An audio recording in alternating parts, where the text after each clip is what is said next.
What's up, everyone? Welcome to episode 16 of UXR Conversations. If you haven't watched one of these before, well, then you've missed 15 episodes already, and I recommend you check them out. I'm Noam. I'm Director of User Research at Wealthfront. And what I do here is invite people who are in UX research or UX more broadly to just have a conversation with fairly minimal preparation, I have to say. Now, this is a special weekend edition of UXR Conversations. I call it that. Don't ask why, it just is, okay? Just trust me. It's going to be special.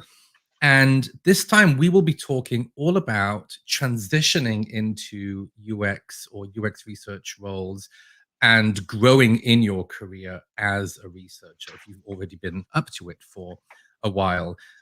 If you're reflecting on your career right now and contemplating a change or wondering about how you can learn, develop, grow as a UX researcher, keep watching. This is the episode for you.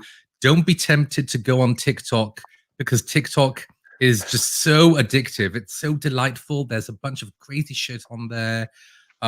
So it's delightful and silly, but this is better. So don't go into that TikTok app because you'll be missing out on some good stuff. Now, the perfect person to talk to about today's topic is Paul Derby. And luckily for me, there he is. There he is. What's up, Paul? I just had to pull myself away from TikTok just for a moment to have this conversation. Are you really on TikTok? Oh, I'm a lurker on TikTok. Okay. I have specific hours during the day in which I allow myself to watch it. Dangerous. Yeah, I'm in the fathers of TikTok, the over 30s of TikTok, and a few other clubs within TikTok. But anyway, this is not about TikTok, okay? Let's get ourselves together here. For those who don't know Paul manages a team of UX researchers and leads the research ops at CCI, or CCI's education initiative. But wait, there's more, because Paul is also a career coach and many other things, an educator and a mentor and a writer. As a career coach, he helps his clients to find fulfillment in their careers, to shift perspectives that don't serve them well, to bring awareness to the importance of being. I'm excited to learn more about that. And this in turn helps people like me, like you may be watching, build a better narrative around your career, build your portfolio, interview for new roles, and find success. So this is all really exciting. And if you want to check out Paul's website and some more details, then there it is right there. And I'll put it back up afterwards as well. And this is our topic again for today, transitioning to UXR and growing as a UX researcher. If you have any questions or comments, we love engaging with people live. We'd love you to ask questions. We'll try and answer as many as possible. So I hope you send us what you have. So, Paul, let's start with something fun, okay? Let's do it. You are also a father. I am. You recently became a father. Do you know any good dad jokes? Because dad jokes are crucial. Do you have anything for me? I know I'm kind of surprising you here. Do you want me to give you one first? Yeah, you start. Let me give me time to think about it. So Paul, what's the best time to go to the dentist? What time? 2:30. So here's a question for you. At what age is it appropriate to start the dad jokes? From the second you become a dad, I would say. No, like, is it an age? I don't think there's an age thing. Like, I started with terrible dad jokes from the second we had our first daughter. So feel free to get deep into dad jokes. Okay. And if you think of one later, then let me know. I also want to ask you about your dissertation. It was titled Self-Regulate. So Paul is a doctor of psychology, as am I, so we share that. It's titled Self-Regulated Learning in Virtual Simulations, which begs the question, are you in the camp that believes we are living in a simulation or not? Are you with Elon Musk or the other people? Are we in a simulation, Paul? You are bringing up all of the skeletons in my closet, aren't you? I'm trying. No, I'm not a believer of it. So my dissertation was simply a project I did, I don't know, like 2013, right? So that was 6 years ago. I guess I finished it. And it was what was needed to be done in order to move on to the next chapter of my life. I think I'll put it that way. A perfect dissertation is a finished Yes, dissertation. it is. So I feel you. I feel you on that. I think there's an important lesson there for people. Um, so can you just give a quick tour of how you got to where you got? I think it's helpful for people to have that context. So we don't have to dive too deep into your Absolutely. entire history, but what's your professional journey in short? I think what's important, like actually what's more important than my professional journey is just like relating it back to the things that are important to me that connect different aspects of my journey. Absolutely. So so throughout the week I meet with at least 2 new people a day. So Monday, Tuesday, not on Wednesday, but Thursday, Friday, I meet 2 new people a day. And the way that I start off that conversation is just with something that's important to me. And in the context of that conversation, it is one thing that's important to me is the concept of giving back. So paying it forward. I've had a ton of people who've helped me out throughout my career, through my academic career, my career. And it's important for me to find opportunities in which I can, I don't know, share whatever I can with other people to help them in ways that it's just like, I think in coming into this conversation, one of the things I wanted to frame was I've messed up a lot in my career. I've made lots of mistakes. I still make mistakes. And I think what's important is to talk about those mistakes and to share it. And so someone else can learn from that. So one of the things that's important to me is this idea of paying it forward. Another thing that's important to me is like working at the intersection of courageous and easy versus courageous and complicated. I'm a big tamer of complexity. I love to build prototypes and learn from them. It's important for me to show up from a sense of openness and playfulness and not just be so serious. And I think like along the way that has like, what has guided me is just like, let me do what's interesting to me right now. Let me go to where it's scary and I can learn and I know nothing about it. Let me invest all of my time in that space. And then once I've hit some sort of saturation, let's move on to something else. So I think that's the thing that has like some of those aspects are the thing that has been like what has stitched my journey together. And if you want like more importantly, like if it's like what it is the journey is, like you can look on LinkedIn, like you can see what that journey is. But I think what motivates the journey is what's more important. I have, I guess, a comment and a question. The comment is, I've been to a couple of, so you're allowed to curse on this random show we're making Great. on YouTube. So I've been to a couple of, they were called like fuck up evenings. And these were professionals sharing stories of really bad mistakes they've made in their careers. And these were some of the most incredible evenings I participated in. So it really resonated with me when you talked about, sharing your mistakes and diving deep into those mistakes and understanding them and growing from them. And I just find a lot of utility in that. And if you have a fuck up evening near you, then I recommend going or even sharing your own, because we all have plenty. I certainly do. I And then imagine that they will come up in this conversation today. they just may. And then I did want to ask you about the easy side of what you Yeah. mentioned, because it's unclear to me how something can be easy and also challenging and scary, and there seems like there's a tension there to me. So it is a tension, right? So the way I think about it is like you have like two circles, like one is courageous and one is easy. And where I should be focusing is where the circles intersect, right? So for example, ways in which I can be courageous, like easy and courageous, is the way in which that I can share things on LinkedIn, right? So I made a post, I don't know, several weeks ago now, just saying like, hey, whoever wants to put time on my calendar, please feel free to do it. I'm giving you 45 minutes. And that was scary to me. It was very easy because all I needed to do was send a message, but it was also scary because I was putting myself out there. And I was like, what if no one signs up? Like, what if no one wants to talk to me? No one sees value in that conversation. Then I put myself out there and it's like, oh, it was scary. So that's like an example of like, what are the places where I can feel like I've stepped out of my comfort zone? And it's not something that's super complicated. It takes a lot of logistics. Like, let me just like find easy ways to put myself out there. Yeah, that makes sense. So Like let's today. like today. Um, so let's start maybe with focusing on breaking into UX research, or maybe just UX in general, or transitioning from another field into UX research for the first time.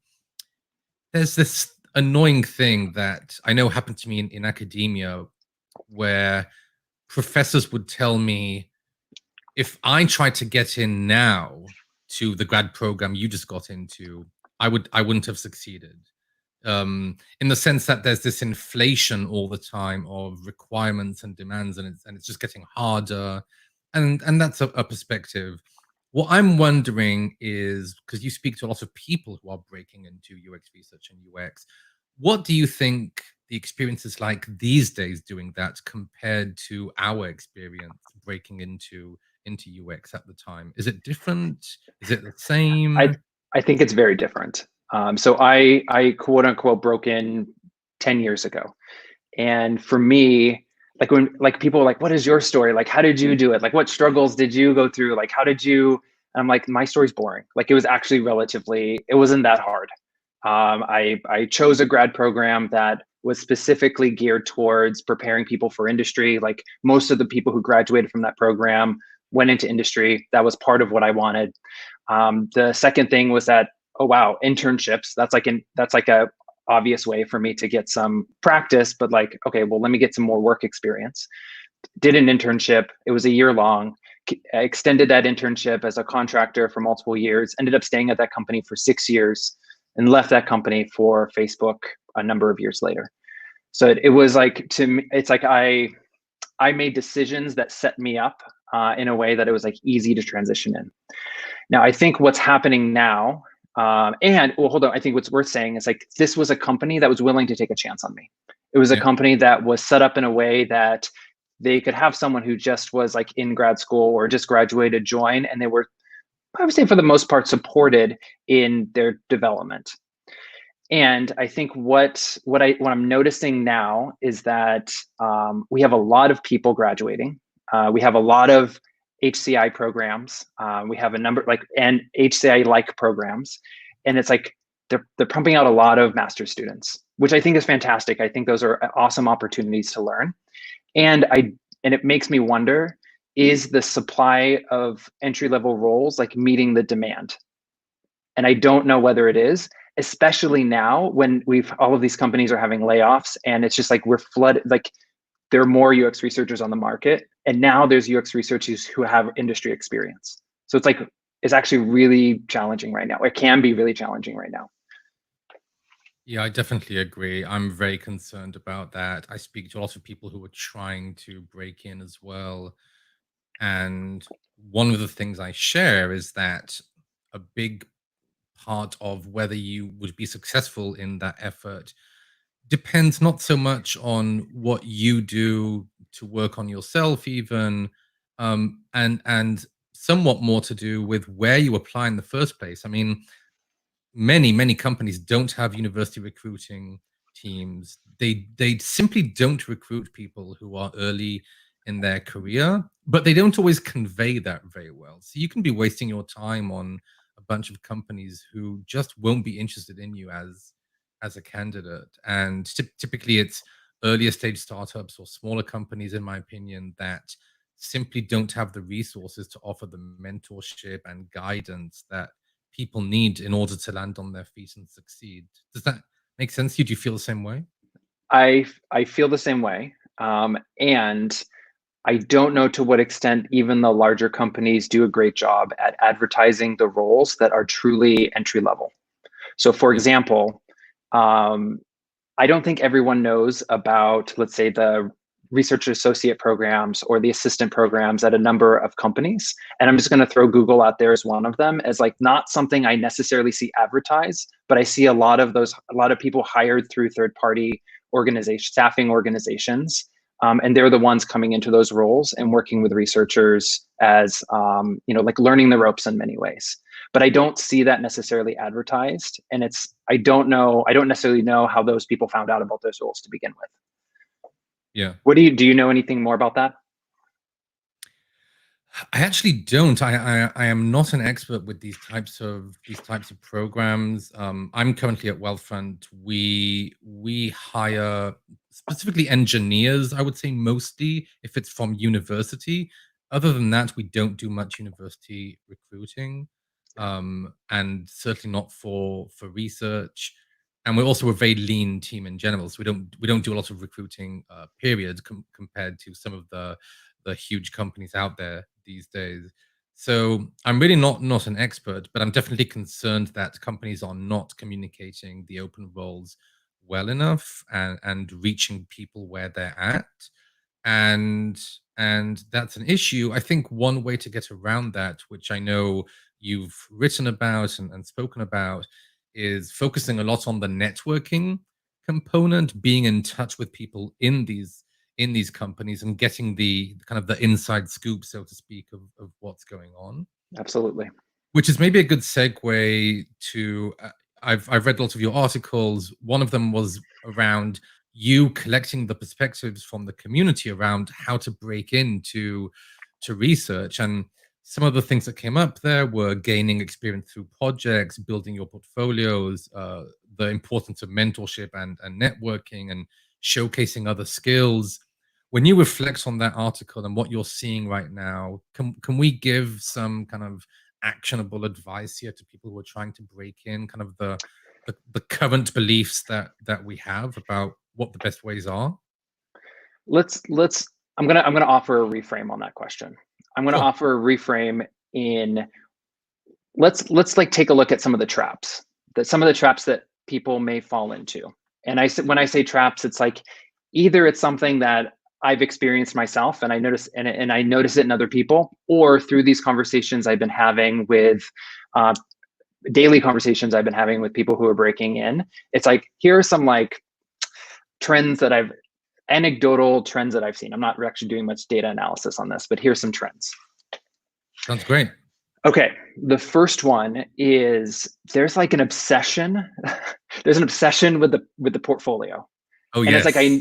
it's an Oh, obsession, and yes. it's like I don't know how many months ago now I did a curiosity tank panel, and before going into that, and I was like, what the hell? Like, what is this portfolio? Like, here's the thing: I've never done one. I've never created one myself. I haven't needed to. I think it has been a thing that has arrived like after I was, I don't know, done interviewing for research roles. And I understand what's important about it, right? So what's important about it is that you're able to properly communicate case studies, and like as you go through all the details in this portfolio, then you're able to like take that information into your interview, because you'll 100% talk about these case studies in your interview. So it's just like an extra layer of presentation, a preparation, not presentation, preparation for that. Yeah. And I think that there's almost like an over investing in passive touch points. And what I think about a passive touch points are portfolio, resume, cover letter, the things that you put out into the world, and hopefully people learn everything they need to learn about you, right? And there's like an underinvestment in active touch points. And the active touch points are you talking to people. It's like you advocating for yourself and you putting yourself out there. And yes, I think this can happen in one-on-one situations. And just wait, like if you're watching right now, you're like, but this person didn't respond to me on LinkedIn. Okay, I get it, right? So we don't all respond. I have messages I haven't responded to yet. I'm sure you have messages you haven't responded to yet. It's not about them. It's about me, right? I have things going on in my life, and I'm actively getting to them just like everyone else. And there's other ways of connecting with people in the community other than just like sending messages on LinkedIn. There's one way. I think that there's being active in professional groups, both on LinkedIn and on Slack. There's a number of professional groups out there where you can like add your perspective on something, or you can comment on something else someone else says, ask a really great question. There's also like right now is like a really special time right now where all of the meetups that were normally in a location, like the San Francisco meetups, they are now virtual. And I would venture to say that I think anyone can like attend them now, right? What's stopping you from joining those Zoom calls? Yeah, it's a crazy opportunity. It's so funny you mentioned this first, because this just comes up all the time for me as well. And the thing with the portfolio, for example, is all the more shocking because it comes up literally every conversation with someone who's trying to break into UX research. And I do not understand what people are talking about. I too have never had to really craft a portfolio unless I don't really understand what that means. I've definitely had to present research I've done, either grad school 100%. research or research in previous companies I've been at. And I think it's absolutely crucial to nail that narrative. And I talk to people a lot about storytelling and narrative building and how there are some crucial principles there if you want to succeed. But when it comes to the portfolio and, to your point, resumes, CVs, cover letters, whatever, I rarely use those as tools as a hiring manager to really assess whether someone is a great fit or not. And I would much rather connect with people to learn what goes beyond that. So I that think they're is great definitely supporting tools. Like they're great supporting tools that supports a conversation. But to me, I think a conversation comes first. That's like the yes. most important thing for you to invest your time in. Yeah. Okay, that's a great trap. So I'm glad we covered that. Yeah. Did you have any others in Oh, mind that oh, you there's so many let's traps. keep this going. Let's keep this going. Well, let's choose like another two or three to talk about. Okay. Okay. Here's another trap. It's like, let me give you some scenarios. One scenario, you just graduated from your HCI master's program and you learned both research and design skills. Scenario Yes. number two, you were primarily an academic researcher, or you studied in a program that was like gearing you to be a faculty member at another university. And in both of those cases, you have like a set of skills. And one of the things that has come up in conversations is the way that like it's like people position their skills in a way that's comfortable to them and familiar to them versus what they're being evaluated for, right? And versus saying, okay, how can I take my skills and like actually package this as what's needed to be a UX researcher? And then it's like at those moments, it's like, well, I guess get rejected. They're like, they tell me I don't have enough industry experience. I don't have like, it's like all of these things, but you don't like what I'm hearing is like you're not cooking up what they're wanting to eat. Like you're not presenting yourself in a way that like fits the mental model of the hiring manager, of the recruiter that you're talking to. By the way to my heart is through food metaphors. I know you're also a foodie, I believe. So if you want to talk about cooking what people want to eat, I'm all on that. Um, yeah, I thought about this a lot when I was like a long time ago. I was reading some books and articles about resume writing and cover letter writing, Mhm. and I read this bit about how you have this summary up top or objective or whatever you call it, and how more often than not, people are kind of summarizing who they are or what their objective is completely without regard to what the company is looking for, right? And this is essentially what you're saying, that there's this disconnect Yeah, between how I present myself and what people are actually looking for. And it's not that challenging to find out what no. companies are looking for and just put yourself out there and be honest about it and truthful, but also cook what they want to eat to a certain extent. So And again, here's that the makes a ton of thing, sense to me. all of the job descriptions for the most part tell you what you need to know, right? And they just tell you, like, I pulled job descriptions from a number of big tech companies, and I was like, okay, let me see if I'm making stuff up, because it's like I have an idea of like the four categories of things that companies are looking for, or the four buckets of skills. And I pulled them, and it's like, okay, yeah, they're just like all asking for the same types of thing. So if when I talk with people about, okay, if you are positioning yourself as a UX researcher, you need to build a foundation of what they're looking for in a researcher, right? So in my opinion, here are the four things that they're looking for. One is that they are looking to see that you are skilled in research methodology and the application of those methods, right? So that's like one of the buckets. It's not the Yes. entire bucket. It's like, it's everything from research question all the way through planning and execution and analysis, right? Can you do that, right? And I think sometimes it's like, oh, well, I can do that, but you're missing the three other buckets, right? So the three other buckets, the other one is, to what extent are you able to collaborate with people who are not researchers? So this cross-functional collaboration piece. The third thing is, to what extent can you, how skilled are you in communicating to non-researchers as well? And that often means it's like you need to understand who it is that you are communicating to, what are their goals, what's their motivations, how do they like to consume information, and deliver them what they need in order to make their decisions, not just like one 50-page report that for everyone. And then the last thing is like just learn how to be an active participant in the product thinking process. And this is like what I think the simplest way I can put this is, okay, great, you did your research, you have insights from that. Now what, right? So in what ways does these set of insights, what's the bridge between this and product strategy? What's the bridge between this and the design direction that the team is taking?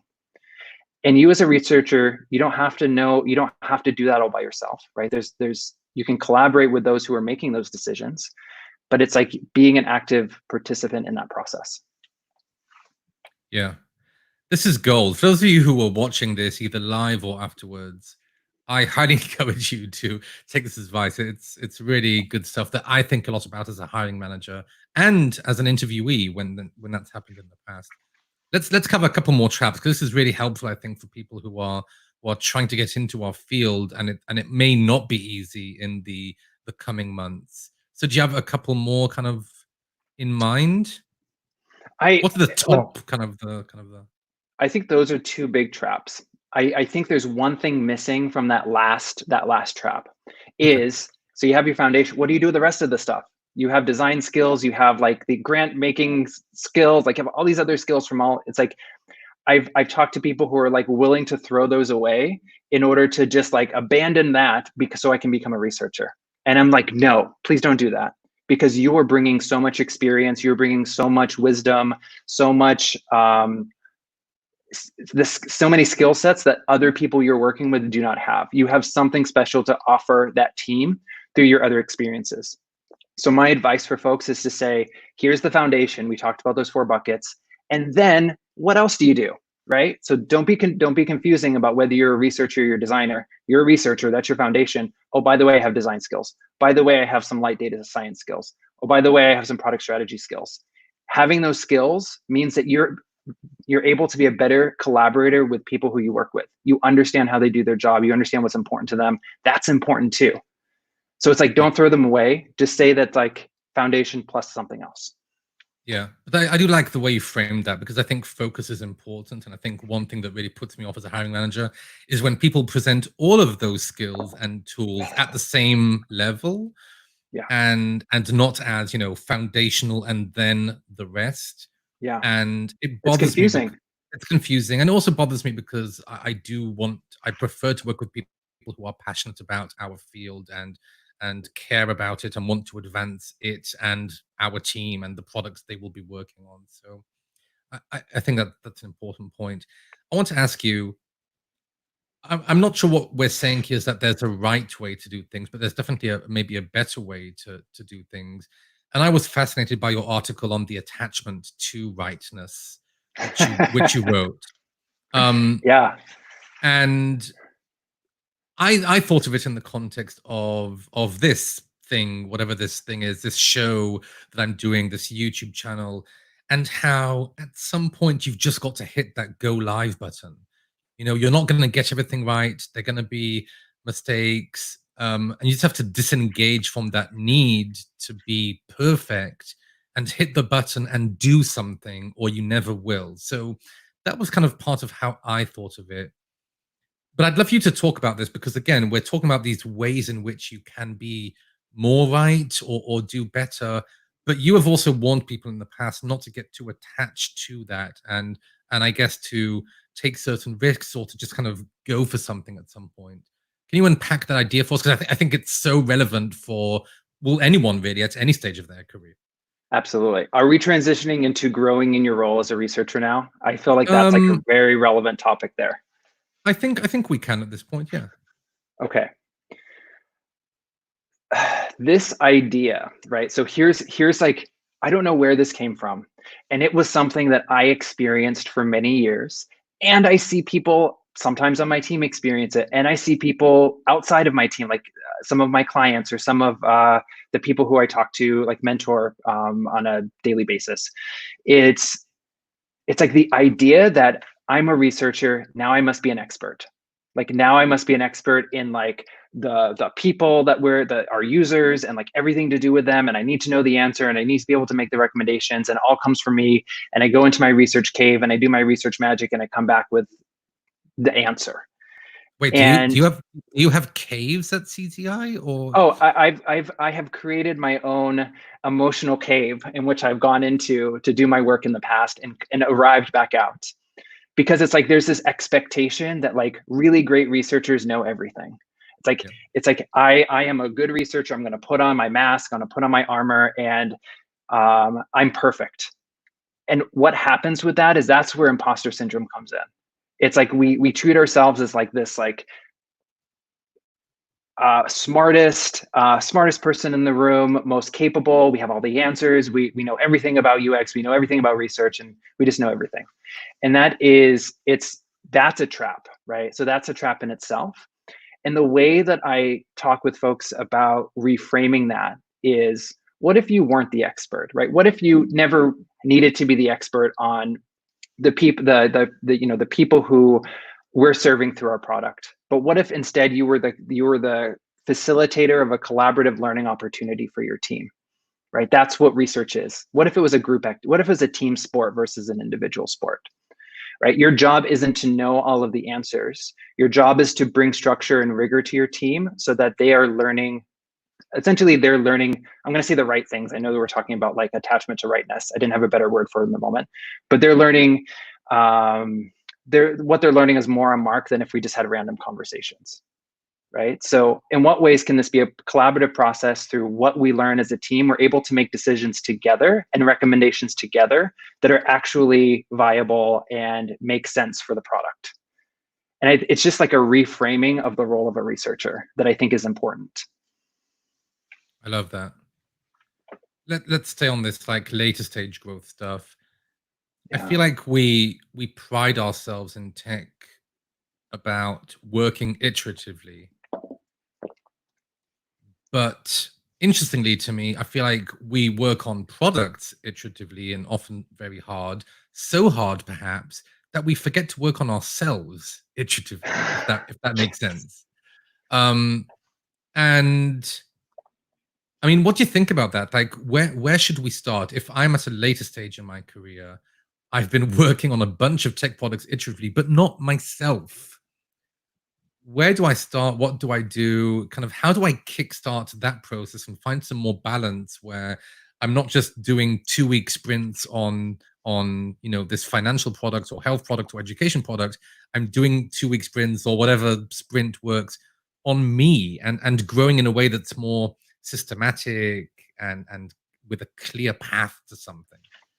I think one of the best things that I've done in my career is work with a coach. Right now I actually have two coaches. One that is very specific to my role as a manager at CZI, and one that is specific to my coaching, my learning journey that's going on outside of work. Right. So they have very different topics, and I feel like I've been so fortunate in being provided that coach from CZI. Like it's like been provided for me, and I think that has been something that I've been super grateful for, and that has actually inspired me to help be that person for someone else. And when I think about where was I at before I started that journey? Like where was I at? It was just like I had no self-compassion and I just let my inner saboteurs completely take over. Right. So when I think about inner saboteurs, I'm like, oh gosh, it's like the judgy side of me that's coming out. It's like the pleaser. It's the someone who's hyper vigilant. Oh my gosh, you said this word. What does this mean? What does this word mean? It's like sometimes it's like playing the victim. It's like, oh gosh, everything is happening to me. And it's like there's like a lack of awareness of the narrative that I'm writing about myself. And sometimes it takes someone else to point this shit out in you. Right. And it's just to say, hey, what's going on here? What's that voice saying? Hey, what is it that you're working towards? What's important to you in life? Why aren't you doing that? And that was like the tipping point for me in my career. Yeah. What mindset or what perspective does it take to work with a coach? Kind of what's the foundation necessary to have a successful relationship with a coach and yeah, and I think get something amazing out of that relationship, that partnership, I would say. I think two things come to mind, right? I think one thing is that you want to change, right? You recognize that like something's not working for you and you want to change. And the second thing is that you're willing to do the work yourself. I think that I even went into coaching. No, I went into working with my coach thinking that this person was going to tell me how to be a better manager. And I was like, oh, wow, that's actually not what this is about at all. It was like, this person I'm working with is really holding a larger vision about who I am, like holding that vision for me. And they're helping me realize that like I have a lot of things going for me that I am trying to cover up, that I'm like stuffing in a box. That's like I'm not coming out authentically, right? So it's like all the stuff I was trying to hide away. I'm actually a pretty animated, positive person. I'm pretty playful. I'm just like open to like new experiences. And like what I thought I needed to be was like, oh, I need to put this mask on, I need to put my armor on, and I need to play the role of like the expert, and I need to like know everything I say needs to be right, or I can't say anything at all. And it's just like, no, actually that's bullshit, because what I actually need to do is I actually need to view life from being a learner. And I need to accept that, hey, I'm on this learning journey too. I'm going to do my best to support the people around me, but let me give myself some self-compassion. And, like when I mess things up, which I do, that I take care of myself and say, like, what did I learn from that? Like, how might I do that differently rather than beating myself up? Yeah. By the way, silly dad joke time. How many psychologists does it take to change a light bulb? Did you just look that one up? Did you just Google that? No, this is a famous one. This is a famous one. Do you know the answer? How It many depends. psychologists? No. Okay, what's the answer? It only takes one, but the light bulb has to want to change. Yes. Yes. So there you go. Yeah, no, I sadly I know many of these without Googling them. So I need to practice. I'm behind. I'm sure you will once we end this. I'm sure your curious mind and growth mindset will lead you to many dad joke websites once we're done with this. I also wanted to ask you, we're already running out of time, which is astonishing, and I'm sure we could talk for hours, but I wanted to ask you, and then we'll also get to a couple of viewer questions here. You're an educator, you're a mentor, you're a writer, you're a coach. You deliver nuggets of wisdom and partner with people in many ways. How do all of these things kind of come together? So again, if I want to iteratively work on myself, I think a lot of people think about the medium or the ways of doing that, and should I focus on classes, and should they be online or in person? Should I be reading stuff? Should I be writing stuff, and maybe through that growing? How and so I guess you're doing a ton of different things and helping people in different ways to figure out what they should be doing in their careers. How do I put that together if I want to move ahead? Does that make sense? There's just this overload, I think, of which is maybe one of the reasons why some people just don't take any steps. There's this overload of opportunities, I think. I think this goes And back to I think this goes back to this like question you had before that I maybe half answered, was like this attachment to being right, right? So there's something there here. And there's something about like, oh, I can't do the thing until like I'm either really good at it, or I can't do the thing until I've made it to this point, or I can't do the thing until I fully thought it out, or I can't do the thing until like I don't know. We come up with all kinds of excuses why we can't do a thing. And the way that I look at it is, what is a need out in the world? Where is there an opportunity for me to learn and feel uncomfortable? And what prototypes can I throw out there?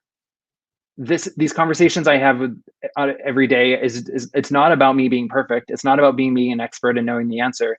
It's about me practicing sometimes not knowing. It's me practicing making a decision between, do I need to tell this person something, or is this coaching? Like, what is this? It's like I'm getting something out of it too. And it's like all of these things are as much about me as it is about other people. And it's like helping, it's like, what do you need in order, what makes you feel uncomfortable? What do you need to invest more time in? What will help you grow? As much as what need is out there in the world. It's kind of matching those things matching those two things together. Yeah. Let's take a couple of questions here, and then I have one last thing for you.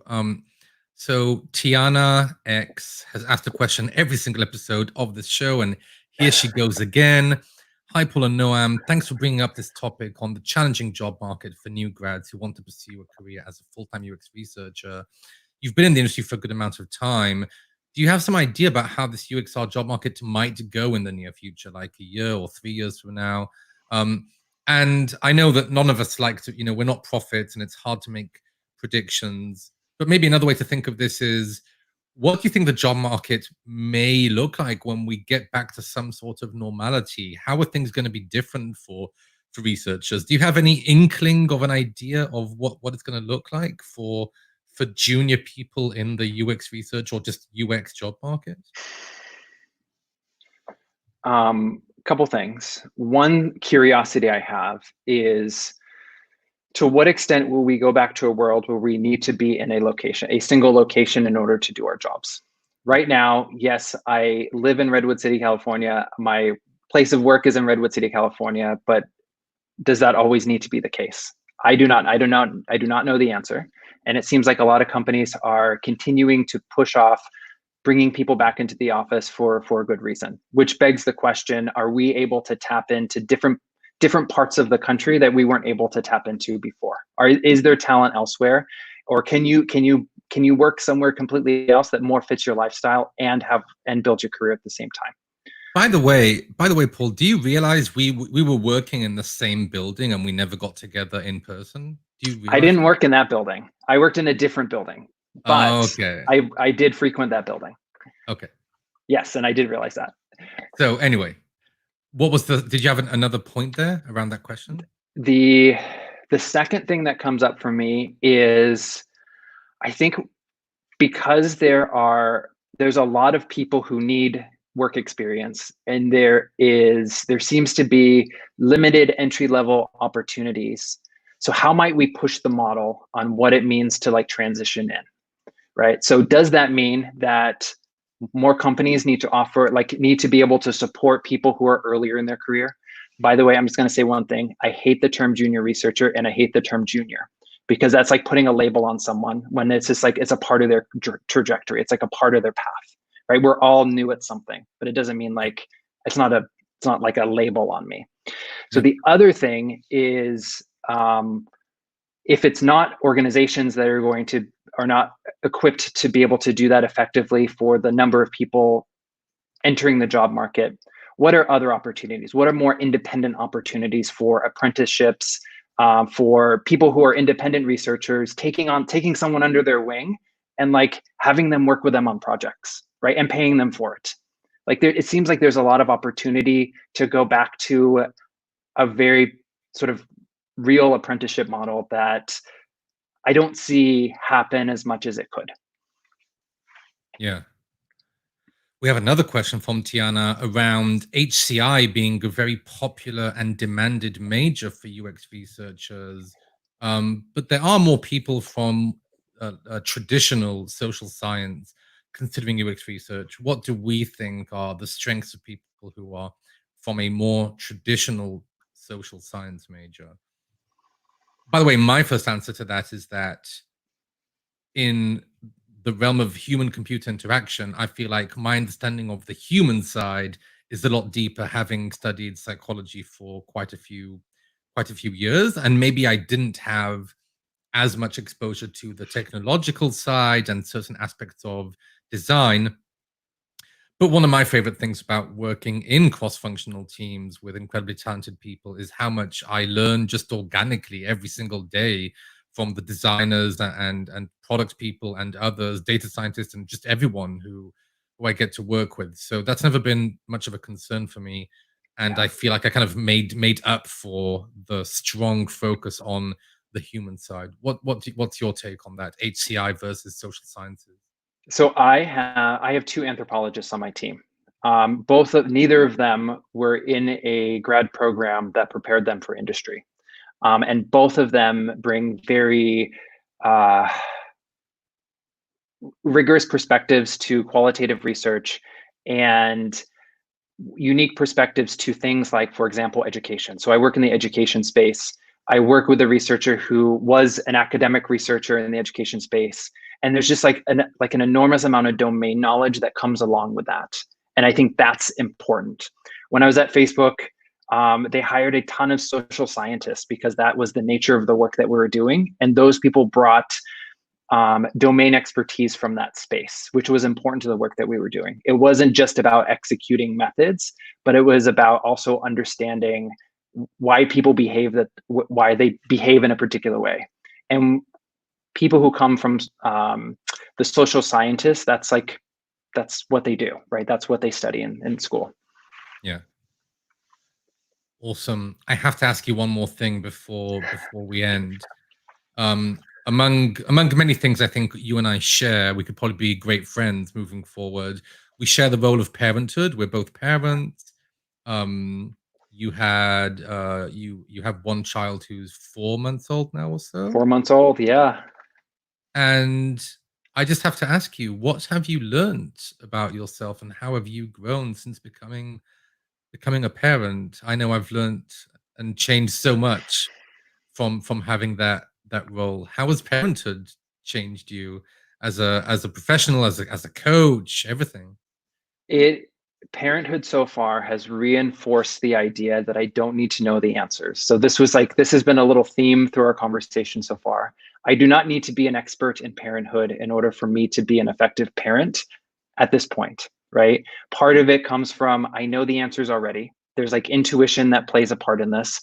And I have all of the resources I need that if I have a question, I can go figure it out, right? I'm a resourceful human being. And I think it's like I've needed to rely on those two things in approaching this and just like being patient with it, right? Just like being patient with myself and with Oliver, who's my son, and um, knowing that like everything will be okay. And sometimes I'll make mistakes and it's just learning from them and trying it differently next time. Yeah. We have another last minute question here before we're done. So let's do it. Christopher, thanks for your question, is asking, can you share some red flags you hear in job candidates, the hints that they're falling into these traps we mentioned, or a misunderstanding of the larger profession of user research?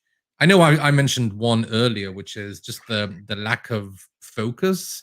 So I get a lot of resumes where this person is a business strategist, UX designer, researcher, data analyst, all of the above, and I'm just not getting any signal as to the interest or the passion in UX research specifically, or even just a good fit to the role. So that to me is a huge red flag, and I will always essentially just desk reject those candidates. Anything big come to mind for you as a hiring manager? I think you nailed it. I think that's the biggest thing. So like as a hiring manager, the first thing I see is a resume, right? What's even more pleasant is if the first thing I see is a LinkedIn message saying, "Hey, I applied to this role. FYI, here's my resume." Like that's whether or not I respond. It's like, oh, it's like you're at the top of my you have my attention right now. And I think like it's really important that if you are indeed in these situations relying on your passive touch points, that they do actually they actually demonstrate that you have the skills you need for the role and they fit the job requirement. I think this is just another way of saying exactly what you said. It's just like how we market ourselves in this case is really important, and I think that's like the biggest thing I can think of. Yeah, the biggest tip I always give people, and it speaks to like where I put the bar both as a hiring manager, but also an interviewee, is that it should feel almost like you are already working on the team. And that comes from doing so much research into the company and the market and the trends and your interviewers and everything. And then you reach a point where everything from the passive touch points like your resume to the active touch points to how you interview, it all feels eerily like you're already on the team. Like, am I interviewing you right now? Or is this just another presentation of someone who's already working here? Do I feel like you could start tomorrow and do an incredible job? If you reach that level of demonstrating fit and focus and just a perfect, I hate the word synergy, but like this potential synergy with the team, then you have probably done more than most people I've interviewed, and you will probably find success in your career. That's my take. Here's the thing: when I'm asked, what product do you build, what do you do at CZI, I'm just like, it blows my mind. Like it's like we only build one product within education, and it's like very available on the internet, with doing a little bit of searching. So I totally agree with your point of doing your homework ahead of time. And like, you only get so many questions to ask. Make sure they're good ones, and that it demonstrates that you've done your homework and you're digging a layer deeper, not just scratching the surface. Yeah. All righty, we have to end, but before we do, I want to ask you something I ask everyone, which is, Okay. what should people reach out for? How can they reach out to you? This is Paul's website again, if you want to check it out. Tell us a bit more about your business and coaching and how that works, and how can people find you if they want to work with you? Absolutely. I think first and foremost, I want to reinforce that, like, first and foremost, my career is as a UX research manager, right? So that's what takes the bulk of my time, and all of the stuff I do outside of that are around the periphery of my day. So with that said, I do work with a small number of clients at a time, specifically clients who I think you put up there are just like, they're just like in touch with themselves. They feel themselves here, and they want to continue to explore. They want to be playful. They want to make a change in their life. They feel stuck in some sort of way, and I offer that partnership to help them see in themselves what I see in them, which is an incredible human being, right? And we do that through a number of ways. Being able to connect with what's important to them in life, like what fulfillment means, and connecting with the idea that fulfillment happens every day. It's not a pot at the end of the rainbow. It's something that we can live on a daily basis, and also be able to like be someone who wants to like be like playful and explore what are different ways that I can view situations that serve me in a better way and produce different actions and different outcomes. As well as, sometimes a lot of us just brush off our emotions, right? We're just like, okay, I'm just gonna disconnect myself. Being professional means like I have no emotions anymore, and we sweep them under the rug. And sometimes we just need someone to be that witness. We need someone to say, yeah, that day that really fucking sucks, and like let's experience that together, or let's celebrate this like really big win that you had, because we don't always have the person in our life in order to do either of these two things with. So that's just like something else that ends up coming out through coaching. If you want to get in touch with me, I think the easiest way, so there's two ways, right? So there's, you can email me, but also reach out to me on LinkedIn. I'm a little behind in messages on LinkedIn, but I promise that I will get back to them. Awesome. Thank you so much, Paul. I'm so glad we connected. And I think these insights will be really helpful for people either looking to transition into a UX role or grow in their careers. I know that when I get back from parental leave in a few weeks and rejoin the workforce officially, I will definitely be considering coaching and other ways in which I can work on myself and partner with someone to do that too, and not just focus on the products and the technology that we're building. I think it's so important, regardless of the stage you're at in your Absolutely. career. If that's your perspective and that's your mindset, then do it. And I think there's so much value in that. So thanks a bunch. And for all of you watching, thank you as well for watching. Thanks for asking questions. If you want to have a conversation or get in touch for anything, really, because we're all stuck here right now anyway, and why not? Email me at noamseg@gmail.com or at noamseg on the Twitter. Super available there. My DMs are open, and I would love to chat, mentor, get mentorship, or help in any way I can. Really appreciate you joining us. Thanks a bunch. Have a great Thank you. weekend. Bye for now. Bye, Paul.